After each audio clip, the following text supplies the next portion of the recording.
सहारा India के निवेशकों को डॉक्टर अभय कुमार शर्मा का सशक्त नमन। आज 16 जनवरी है। दोस्तों, वीडियो में आगे बढ़ने से पहले मैं आप लोगों से आग्रह करूंगा कि इस वीडियो को अधिक से अधिक सब्सक्राइब, लाइक, शेयर करें, जिससे कि मेरी बातें अधिक से अधिक लोगों तक पहुंच सके। दोस्तों, समय के साथ भुगतान के प्रति हमारी उदासीनता शायद हमें भुगतान से दूर कर न दे। इस वजह से हम लोगों को मिलकर भुगतान के प्रति जागरूक होना होगा। आज विभिन्न सोशल मीडिया के प्लेटफॉर्म से सहारा प्रबंधन द्वारा विभिन्न तरह की भ्रांतियां फैलाई जाती है कि अब भुगतान शुरू होगा। यह तो प्रक्रिया 10 सालों से चल रही है। ऐसे आश्वासन तो 10 सालों से सहारा प्रबंधन द्वारा दिया जा रहा है और 10 महीने से भारत सरकार द्वारा। लेकिन हमारा जो उद्देश्य है भुगतान की प्राप्ति, उस भुगतान की प्राप्ति में हम अभी तक सफल नहीं हो पाए हैं। विभिन्न संगठनों द्वारा, चाहे वह शुक्ला जी की संगठन हो, मदन लाल आजाद जी की संगठन हो, रमेश जी की संगठन हो, या कुशवाहा जी का संगठन हो, हर किसी का उद्देश्य सहारा इंडिया से भुगतान की प्राप्ति है। मार्ग अलग अलग है। हमें जो संगठन पसंद आए, चाहे अगर हम अपने से अगर सक्षम हो तो अपनी एक नई संगठन बनाकर और सहारा इंडिया से भुगतान के लिए अनवरत हमको संघर्षरत रहना है जब तक कि भुगतान की प्राप्ति नहीं हो जाए। दोस्तों, सहारा प्रबंधन के उच्च पदों पर आसीन डायरेक्टर कदापि नहीं चाहेंगे कि भुगतान हो, इसलिए कि उनकी रोजी रोटी तो चल रही है वह, और वे सहारा से प्राप्त लाभों में से अपना अंश लेकर और खुशी खुशी अपनी जिंदगी व्यतीत कर रहे हैं। उनको कहीं कोई दिक्कत नहीं है। उनको मतलब सिर्फ व्यवसाय से है। मैं बार बार इन बातों को कहता हूं। उनका उद्देश्य सिर्फ व्यवसाय करना है और सरकार का उद्देश्य वोट की प्राप्ति करना है। इससे दो विभिन्न विचारों के बीच हम निवेशकर्ता पिस रहे हैं।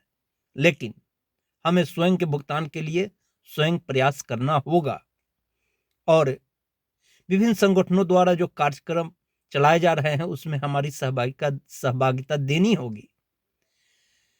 अगर प्रबंधन द्वारा भुगतान किया जाना होता तो सहारा प्रबंधन द्वारा यह आश्वासन दिया गया था कि अगर हमारी एमबी वैली प्रोजेक्ट कोर्ट से मुक्त हो जाती है तो लगभग उससे हमको सालाना 10,000 करोड़ रुपए की आमदनी होती है, जो कि लगातार रेस से विज्ञापन जारी करके सहारा प्रबंधन द्वारा यह आश्वस्त किया गया। लेकिन जब एमबी वैली प्रोजेक्ट को उस विज्ञापन के दबाव में आकर या जिन कारणों से कोर्ट द्वारा जब छोड़ दिया गया तो आखिर उस एमबी वैली प्रोजेक्ट से जो 10,000 करोड़ रुपए का आय होता है वह आय कहां जाता है? क्या वे सारे आय में से दुनिया तो नहीं भेज दिए जाते हैं, या सहारा के उच्च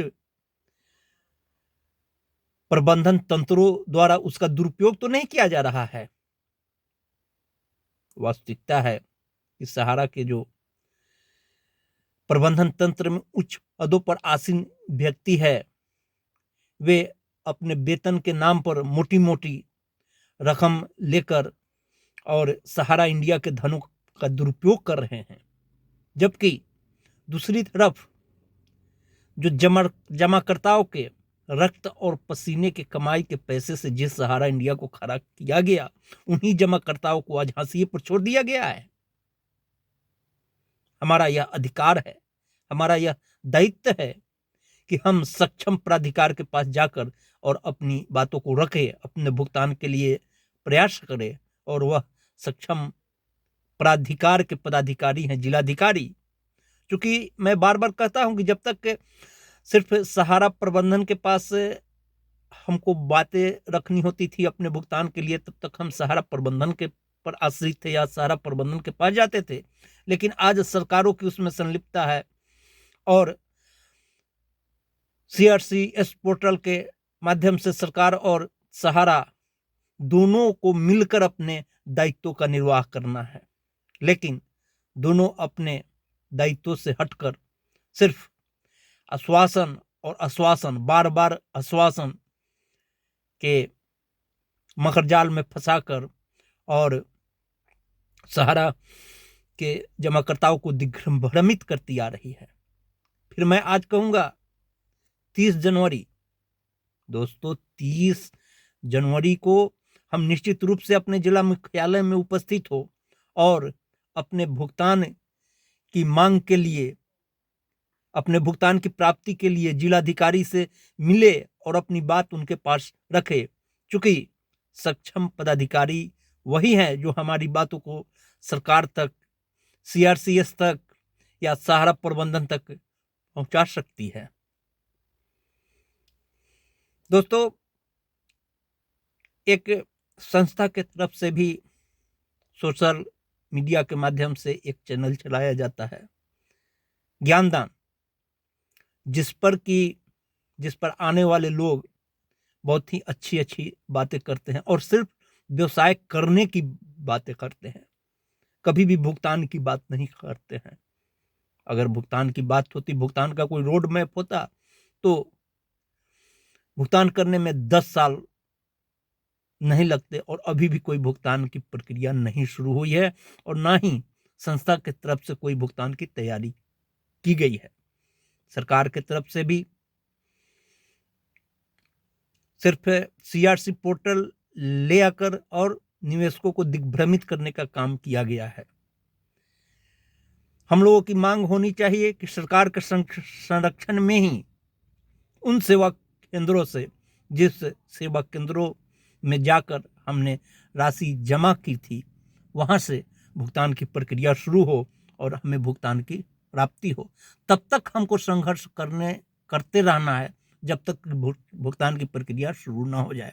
दोस्तों, मैं फिर वीडियो को लंबा नहीं करूंगा, इसलिए कि बहुत बातें करने पर वीडियो बहुत लंबी हो जाती है।